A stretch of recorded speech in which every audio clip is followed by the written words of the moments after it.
my friends. I'm Shane Lanning, the founder and CEO of Legend Design Build. This is the overview, and for today's topic, I'll discuss 5 options to approach how to complete a home remodeling project and who will do the work.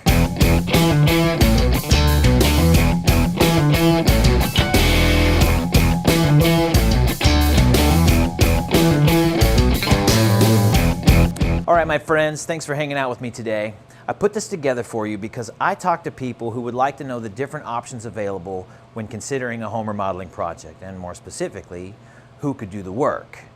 Now, my system provides for a full service experience, but I still have people ask if they might save some money by taking on some of the work themselves, or maybe they have a friend who's really great at painting, and there's always a handy brother-in-law in the family somewhere with advice to give. Now, we're not always a fit for everyone, but we exist to serve. So when someone wants to consider other options, I don't discourage that. I'm happy to share my experience, and that's what I want to do for you today. So let's get started. We'll explore 5 options for who could do the work on a home remodeling project. First up, DIY, do it yourself. This could be a good option if you're handy. It could work for a cosmetic remodel where you're not removing walls or altering the layout in any way, and it could save you money, but it could also be dangerous. It could lead to surprises and delays for someone who's inexperienced in remodeling. The bigger the project, the bigger the headaches, and you should always consult with a licensed plumber and electrician. Don't play around with fire and water. Here's some interesting statistics for DIY. In November of last year, ImproveNet surveyed 2,000 people who were attempting at least one DIY project. 63% of them regretted doing it. 56% took on the project to save money. They were hoping to save up to 60% compared to hiring a professional, yet 1/3 had to call a professional anyway to come and redo their botched work. Then 55% said the finished product just didn't look good. So if you're planning to do it yourself, just make sure you know what you're doing first.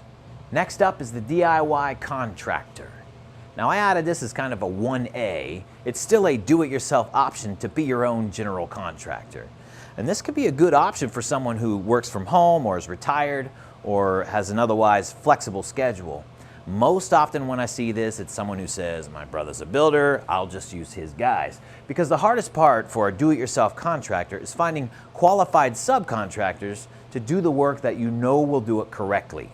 It could save you money, although general contracting does cost money. You'll need to learn the codes, and I strongly recommend pulling permits so you have someone properly inspecting the work to make sure the contractor is safe.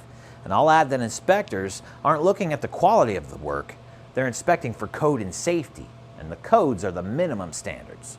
So you'll need to find good subs, and again, you can run into surprises and time delays. We all know a guy who spent a year working on his basement, still hasn't finished it completely. Next, the big box store. Hiring one of the big box stores to work in your home could possibly save you money. But some of the things Lowe's and Home Depot sells are expensive. Appliances might be a good example of this. I mean, sometimes when they have sales, they might be cheaper, but many times appliance dealers will have better pricing. Some offer financing, which could be a pro, but a downside is that you don't know who you'll be working with, and this can lead to quality issues. Now, I know some guys who run installs for Lowe's and Home Depot, and they're great guys, but when they're scheduling your project, you're at the mercy of whoever's available that week. And when you're talking about a full-scale kitchen remodel that could last 8 to 10 weeks, you really need to know and trust the people who are coming into your home every day. Then, if an issue comes up, who's going to deal with it? And do you trust that they'll deal with it correctly? A big box store is less likely to satisfy you. Their contractors come and go, and you're given whoever they have available to assign the project to. You're signing a contract, but you don't know who the contractor is. Communication can break down due to the number of people involved, and they tend to have poor customer service. And this could be a fine option for a 1 or 2 day project, like installing a door or a window.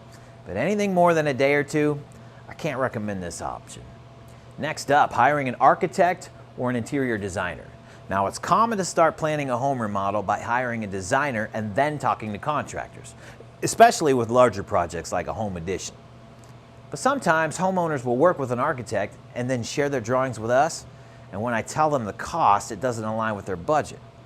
It can be a huge frustration for homeowners in this situation, and they can end up deciding not to move forward with their project. They get these beautiful drawings, and then they find out it costs too much, so they go back to the designer who scales back the design, but it's still not enough, and the back and forth costs even more money and becomes exhausting. Now, the common complaint here is that there's no communication between designer and contractor. You can find amazing designers and architects to work with.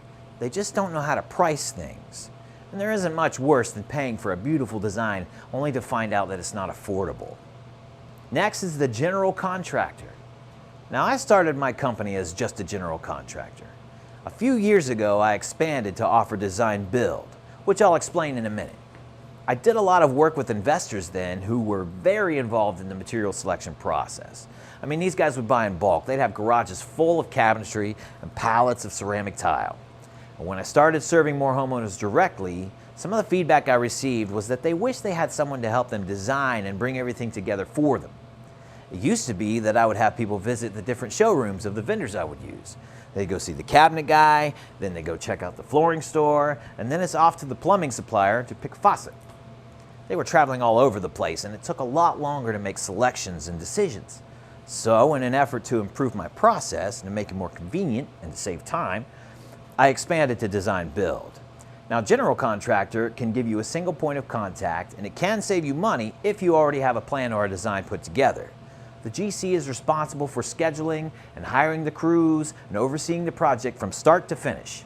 But anyone with a proper insurance can pay the fee and become a licensed general contractor in the city. So you need to be careful choosing who to work with here.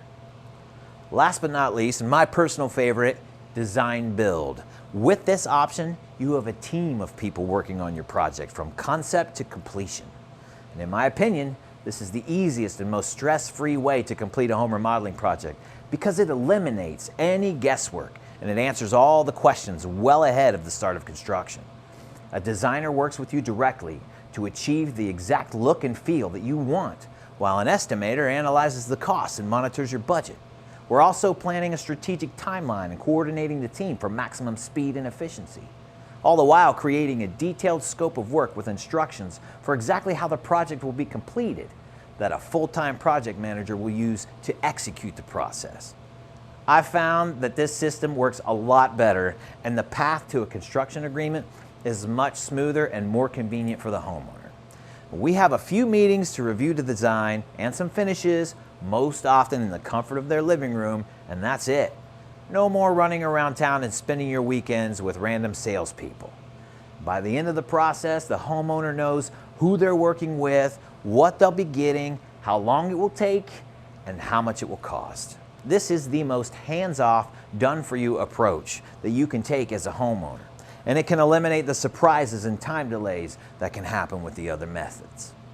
So now you know the 5 options for how you can set up and complete a remodeling project. Coming up next, I'll discuss the different levels of remodeling and share some information on how to budget for them. My friends, that's all I've got for you today. This is Shane Lanning signing off, wishing you an amazing day and a better way to get what you want inside of your home.